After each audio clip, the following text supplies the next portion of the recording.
নিরাপদে স্বস্তিতে এবং বিআরটিএ কর্তৃক নির্ধারিত যে ভাড়া রয়েছে এই ভাড়া দিয়েই যেন তারা বাসায় পৌঁছতে পারে, এই জন্য আমাদের যে কার্যক্রম সেটি চলমান রয়েছে।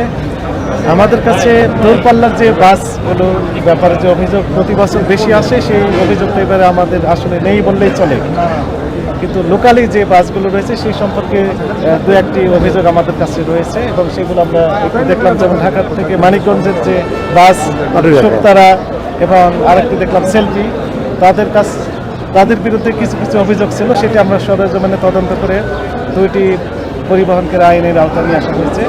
তবে ওভারঅল আমাদের কাছে এবারের ঈদটা একটু স্বস্তিদায়ক মনে হয়েছে যে কোনো বছরের তুলনায়। এবারে অভিযোগ একদম নেই বললেই চলে। তো আমাদের যে ভিজিল্যান্স টিম সেটি Gabtoli bus stand, Mohakhali bus stand, Saidabad bus stand, Abdullahpur bus stand, এই প্রধান প্রধান যে বাস টার্মিনালগুলো রয়েছে সেখানে আমাদের কার্যক্রম চলমান রয়েছে। ভোক্তারা যদি প্রতারিত হন তাহলে সঙ্গে সঙ্গে অভিযোগ দেওয়ার ব্যবস্থা রয়েছে। একই সাথে আইনের একটি প্রভিশন রয়েছে যে 30 দিনের মধ্যে প্রতারিত হওয়ার 30 দিনের মধ্যে লিখিত অভিযোগ দায়েরের বিধান রয়েছে। আমাদের একটি হটলাইন নাম্বার রয়েছে 16121 এবং একটি সফটওয়্যার লিঙ্ক রয়েছে। স্মার্টফোনের সাহায্যে বাসায় বসে থেকে অথবা বাসে বসে থেকে অভিযোগ দায়ের করা যেতে পারে যদি প্রতারিত হন। সেই লিঙ্কটা আমি একটু জানিয়ে দিই, www.dncrp.com। এখানে অভিযোগ দিলে ঈদের পরে আমরা শুনানির মাধ্যমে এটি নিষ্পত্তি করার ব্যবস্থা করতে পারবো। তো আমাদের যে অভিযান সেটি অব্যাহত রয়েছে এবং আপনারা আমাদের কাছে এবার মনে হয়েছে যে এবারের ঈদ যাত্রা সকলের জন্য স্বস্তিদায়ক হয়েছে। Thank you. 30 দিন অভিযোগ দিলে আমরা ঈদের পরে শুনানির মাধ্যমে এটি নিষ্পত্তি করতে পারবো, অর্থাৎ প্রতিকার দিতে পারবো।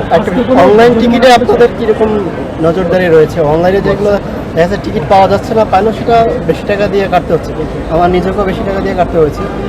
আর দুই একটা অভিযান করে কি আসলে আপনারা এটা নিয়ন্ত্রণ করা কোনোভাবে সম্ভব কিনা?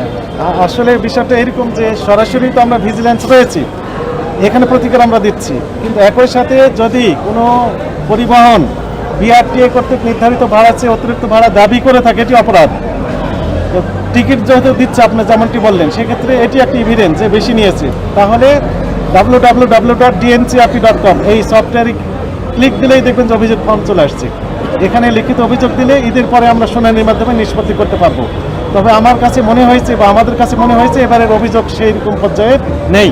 দূরপাল্লার বাসে তেমন অভিযোগ আমরা এখনো পাচ্ছি না, এটি স্বস্তিদায়ক কথা, ভালো কথা। অনলাইনে যারা টিকিট বিক্রি করে এরা তো দাম বেশি রাখে, তাদের বিরুদ্ধে আমি আবারও বললাম, যদি বেশি রাখে আপনি দিয়ে দিবেন, দিয়ে প্রমাণক রাখবেন এবং অভিযোগ দায়ের করবেন। প্রত্যেকটা অভিযোগের ক্ষেত্রে 50,000 পর্যন্ত অর্থদণ্ড হতে পারে। ঠিক আছে।